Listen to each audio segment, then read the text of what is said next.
Guys জড়ি দিয়েও ঘূর্ণি তৈরি হচ্ছে, তোমরা না দেখলে বুঝতেই পারবে না। তো চলো মেন ভিডিওটা দেখো।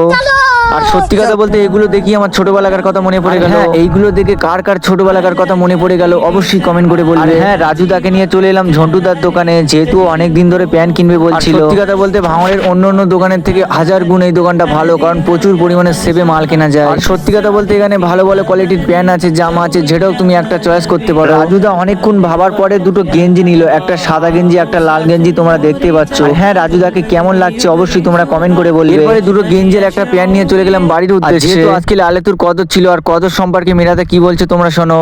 আসসালামু আলাইকুম রহমতুল্লাহি ওয়া বারাকাতুহু। ঈদ মোবারক। আজকে 27শে কদর, যেটা আমাদের সব থেকে মেন।